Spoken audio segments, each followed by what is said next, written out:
Los muros absurdos. La creación de algo, en detalle, es una utopía del alma a poder ansiar convertirse en algo divino, explícito y perfecto. Pero ese todo significa un nada en la faz de la tierra. Ese don de hacer volar la mente crea la existencia de un significado consciente que intenta explicar y significar algo de su misma humana realidad. Esa magia que hace volar el espíritu, la razón y la virtud son cuestiones hondas donde rompen el corazón de la misma conciencia humana y crean enlaces específicos sobre la conectividad del humano y Dios.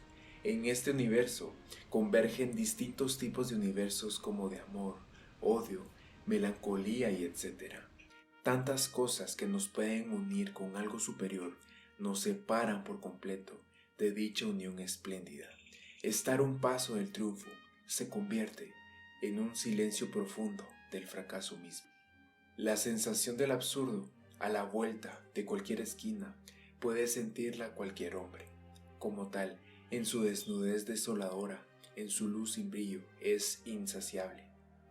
Las sensaciones del absurdo pueden suceder en cualquier momento de la vida, en cada respiro, sorbo, sabor, comunicación o acción. Los motivos sin ninguna incertidumbre darán por sí mismos circunstancias absurdas sin significado alguno. Es cierto que es muy anónimo el significado de los sentimientos especiales, donde la aspiración a todo lo llenan de paz y gloria. Estos designios solamente pueden obtenerse reuniendo todos esos momentos en un santuario de lo alcanzable, dando por fin una forma a dicha creación.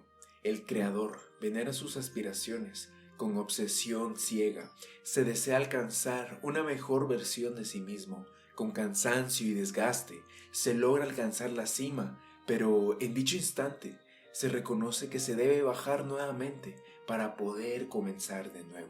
Enseña que un hombre se define tanto por sus comedias como por sus impulsos sinceros. Existe en ello un tomo más bajo de los sentimientos, inaccesibles en el corazón, pero que revelan parcialmente los actos que animan y las actitudes espirituales que suponen. El apólogo directamente sobre la moral y ética de nuestros actos venera indirectamente la imposibilidad de materializar ese deseo incomprensible de nuestra mente.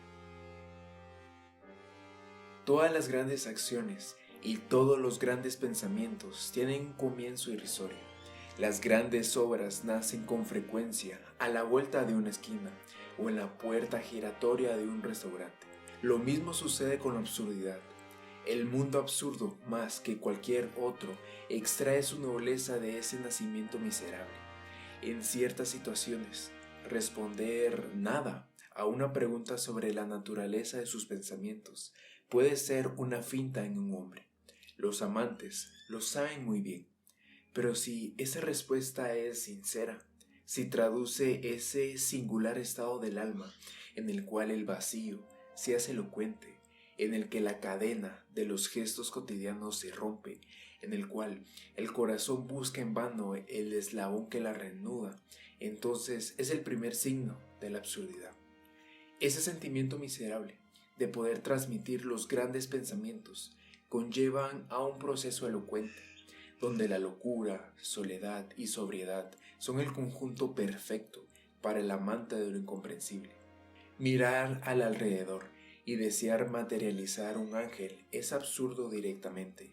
Bajar del ciclo y salvar al mundo de su propio consumo de igual manera. Pero reconocer directamente la imposibilidad de lo posible lo puede hacer un alma sincera, donde rompe y se libera de las cadenas de lo comprensible, de lo sensible y de lo directo, para migrar directamente al signo principal de la absurdidad. Ese ciclo es interminable. No hay un cómo o cuándo designar cómo se obtienen las ideas, la creatividad o por lo menos la aspiración a algo en específico. El amor es por ende el deseo de materializar y transmitir lo imposible de nuestra humana existencia, solamente para reconocer que somos un engranaje de una maquinaria imperfecta. Suele suceder que los decorados se derrumben, levantarse, coger el tranvía, 4 horas de oficina o de fábrica, la comida, el tranvía, 4 horas de trabajo, la cena, el sueño. Y lunes, martes, miércoles, jueves, viernes y sábado, con el mismo ritmo. Es una ruta que se sigue fácilmente durante la mayor parte del tiempo. Pero un día surge el porqué, y todo comienza con esa lasitud teñida del asombro. En esta insana cotidianidad, ¿cómo podré vivir en las reglas de la misma sociedad, donde se alinean modos de pensar? Algunos directamente son más aceptables que muchos otros, en el lugar donde se aceptan las aptitudes y habilidades más comunes. Albert Camus apunta que en un momento específico, el empleado que se levanta todos los días, el hombre que maneja 3 o 2 horas en el tráfico de su hogar hacia su trabajo y así viceversa, inicia a cuestionarse del por qué de todo. ¿Qué sentido tiene la existencia? ¿Por qué estoy en el tráfico gastando diariamente mi energía y mi tiempo? ¿Soy alguien agraciado o al contrario, un total desgraciado? Preguntas y cuestionamientos pueden estremecer por completo nuestro espíritu hasta un instante que se coloque el humano en una cuestión límite de cambio y aceptación de su realidad. Sentir la impotencia de sus actos hoy en día es algo común para muchos. Esperar el retorno completo de actos constantes puede ser una ruta de escape para otorgarle un significado maravilloso al resultado. Pero, ¿qué fin tiene? ¿Qué sentido encontrar a las metas designadas si al final solamente se acabará y tendremos que iniciar nuevamente? ¿Cómo señalaremos a la misma felicidad, que es esta misma? Para comenzar con un actuar distinto, el inicio se localiza al final del camino, cuando la lasitud inicia, cuando el cansancio es insoportable, porque somos seres de razón. Gran parte de nuestra vida está constituida por 2 partes, una parte animal y vegetativa, y otra que es dirigida por la razón. Cuando el hombre desgastado, la mujer rota, comienza a cuestionarse y ser consciente de la barbaridad de su existencia, acepta la nada de su existencia. Esa simple inquietud que venera la posibilidad de cambio, para Albert Camus, significa el completo absurdo de existir. Asimismo, durante y todos los días de una vida sin brillo, el tiempo nos lleva, pero siempre llega un momento que hay que llevarlo. Vivimos del porvenir, mañana, más tarde, cuando tenga una posición, con los años comprenderás. Estas inconsecuencias son admirables, pues al final y al cabo se trata de morir. Llega, no obstante, un día que el hombre comprueba o dice que tiene 30 años, así afirma su juventud, pero al mismo tiempo se sitúa con relación al tiempo, ocupa en él su lugar, reconoce que se halla en cierto momento de una curva que confiesa tener que recoger, pertenece al tiempo y a través del horror que apodera de él, reconoce con aquel a su peor enemigo. El mañana, anhelaba el mañana, cuando todo él debía rechazarlo. Esa rebelión de la carne es lo absurdo. Pertenece al tiempo y a través del horror que se apodere de él. Asimismo, y durante todos los días de una vida sin brillo, el tiempo nos lleva, pero siempre llega un momento en que hay que llevarlo. Vivimos del porvenir, mañana, más tarde, cuando tengas una posición, con los años comprenderás. Estas inconsecuencias son admirables, pues al fin y al cabo se trata de morir. Llega, no obstante, un día en que el hombre comprueba o dice que tiene 30 años, así afirma su juventud, pero al mismo tiempo se sitúa con relación al tiempo, ocupa en él su lugar, reconoce que se halla en cierto momento de una curva que confiesa tener que recorrer, pertenece al tiempo y a través del horror que se apodera de él, reconoce en aquel a su peor enemigo. El mañana, anhelaba el mañana, cuando todo él debía rechazarlo. Esta rebelión de la carne es lo absurdo, la eterna contradicción del hombre con el tiempo, más que nada, directamente por el mismo futuro. Siempre colocar este mismo a favor de uno mismo es algo totalmente absurdo, pero necesario. La belleza se puede aceptar a partir de la misma conciencia, de la elección de una esperanza absurda. Rechazar los buenos pensamientos es necesario, pero aceptarlos en momentos y circunstancias distintas de igual modo. Esto es lo que significa ser un hombre. que coexiste en una sociedad totalmente cambiante, donde las adversidades de la misma existencia colocan al humano en momentos de muerte y nacimiento constante. Lo cambiante, impredecible y distinto del mundo lo transforma en un lugar incomprensible. Perseguir algo, una razón, un porqué, una respuesta o inclusive una verdad, es algo que muchas veces enferma o cura al cuerpo humano.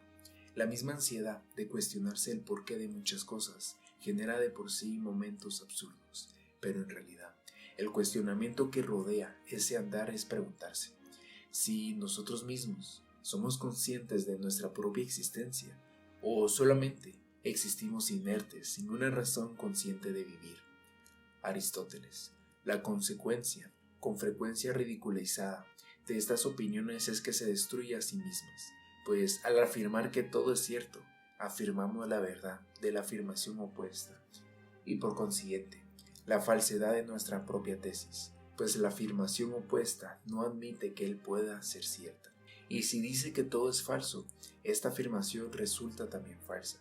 Si se decía que solo es falsa, la afirmación opuesta a la nuestra, o bien que solo la nuestra es falsa, se está obstante obligado a admitir un número infinito de juicios verdaderos o falsos, pues quien emite su afirmación cierta declara al mismo tiempo que es cierta, y así sucesivamente hasta el infinito.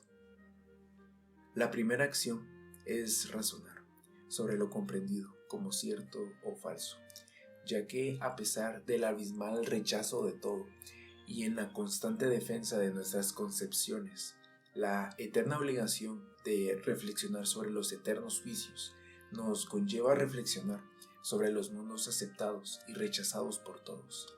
Para un hombre, comprender el mundo es reducirlo al humano, marcarlo con su sello. El universo del gato no es el universo del oso hormiguero. La perogrullada, todo pensamiento es antropomórfico, no tiene sentido. Del mismo modo, el espíritu que trata de comprender la realidad no puede considerarse satisfecho, salvo si la reduce a términos de pensamiento. Si el hombre reconociese que también el universo puede amar y sufrir, se reconciliaría.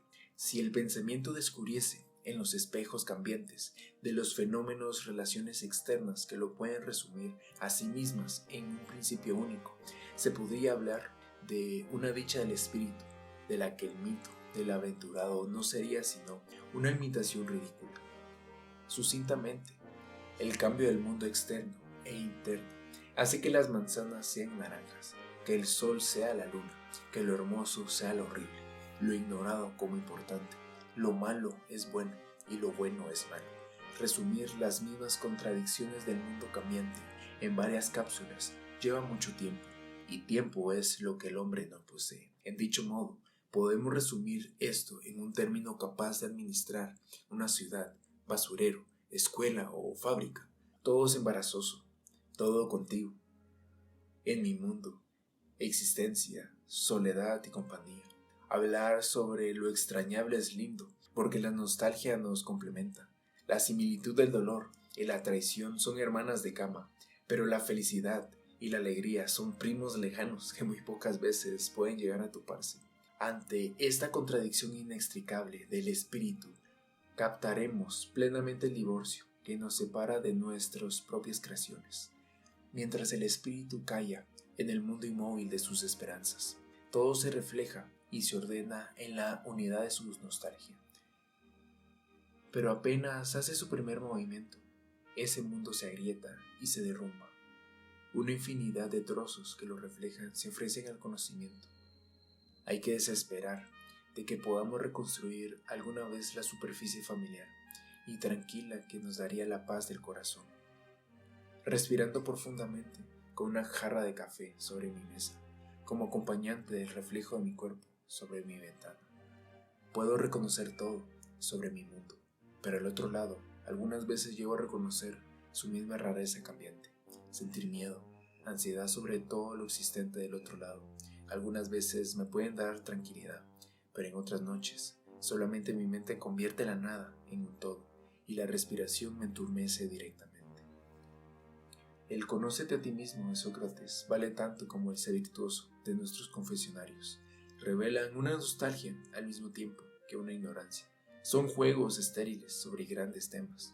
No son legítimos sino en la medida exacta en que son aproximativos. He aquí también unos árboles cuya aspereza conozco y un agua que saboreo. Estos perfumes de hierba y de estrellas, la noche, ciertos escrúpulos en que el corazón se dilata. ¿Cómo negaría yo este mundo, cuya potencia, cuyas fuerzas experimento? Sin embargo, toda la ciencia de esta tierra no me dará nada que pueda asegurarme que este mundo es mío. Me lo describís, me enseñáis a clasificarlo, me enumeráis sus leyes y en mi sed saber consiento que sean ciertas. Desmontáis sus mecanismos y mi esperanza aumenta.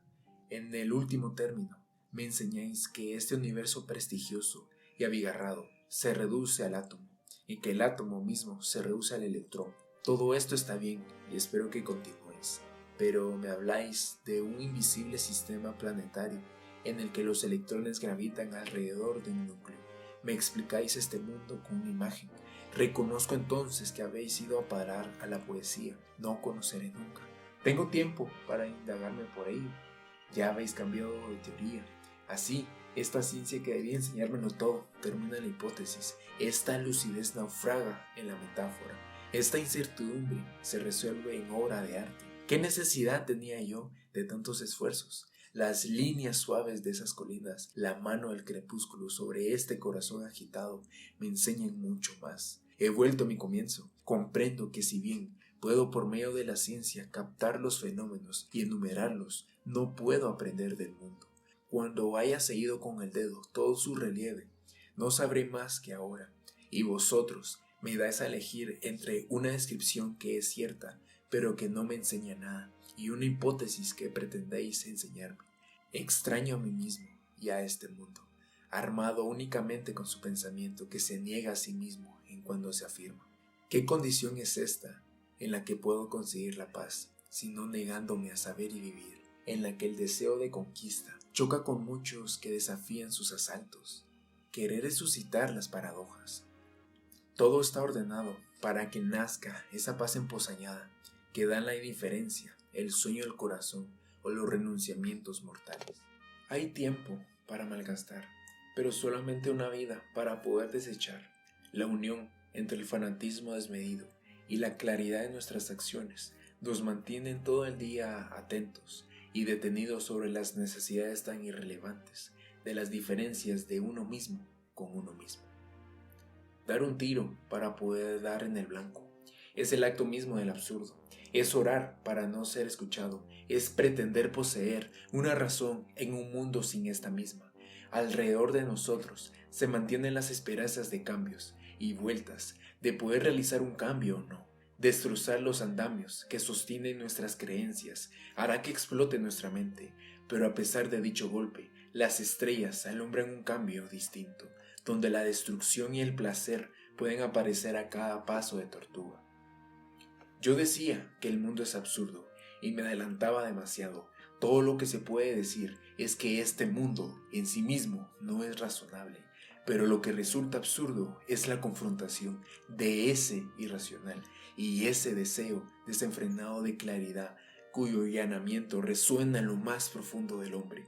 Lo absurdo depende tanto del hombre como del mundo. Es por el momento único un lazo, une el uno al otro, como sobre el odio puede unir a los seres. Eso es todo lo que puedo discernir claramente en este universo sin medida donde tiene lugar mi aventura. En el clima de la angustia se localiza los muros irreversibles e inconscientes de estos mismos. En el límite de nuestra existencia se puede volver a encontrar con la misma existencia.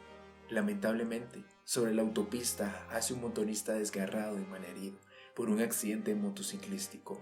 Ahora más que nunca es momento de poder redactar una aclaración sobre qué es mi vida, sobre qué sentido tiene mi camino. Con esto, mi vida tiene un sentido absurdo: cambiar para mejorar, mejorar y progresar. Al fin y al cabo, subo y bajo de la montaña, cansado y agotado. Solamente en la cima tardo unos instantes, pero de nuevo vuelvo a bajar la mirada, solamente para perseguir mis metas, mis planes, mis sueños y deseos. Con esto me destruyo, me construyo y genero un nuevo yo, con muchas heridas que sanar, con muchas preguntas que resolver, con demasiada angustia sobre mi propia voluntad de vivir. Nunca ha habido una razón pura como para vivir y determinar qué es y por qué. Pensar es aprender de nuevo a ver, a estar atento, es dirigir la propia conciencia, hacer de cada idea y de cada imagen, a la manera de Proust, un lugar privilegiado. Usar la herramienta más relevante para nosotros, el pensamiento, nos puede guiar a un punto clave donde la marea alta no podrá derrumbar nuestro barco pesquero, con la tripulación al colapso mental, con miedo de tormentas, del sin rumbo de existir. Se pueden localizar varias brújulas que pueden ser nuestras guías. El pensamiento de muchos seres humanos pueden darnos un sentido irrisorio a la misma existencia, pero estos hombres proclaman a porfía que nada está claro, que todo es caos, que el hombre conversa solamente su clarividencia y el conocimiento preciso de los muros que lo rodean. Así, de esta manera, admiramos la fogata que yace enfrente de nosotros. Esa iluminación, esa razón de existir, ese porqué, nos lleva a un mundo caótico, donde la melancolía, dolor, angustia, ignorancia, humildad y empatía generan mundos distintos en uno solo. Tal fragmentación afecta al hombre mismo y por ello el mundo que lo rodea no tiene sentido alguno para aparearse con este mismo. Por ello, coexiste el profundo divorcio y amoroso entre el mundo exterior y el interno del ser humano.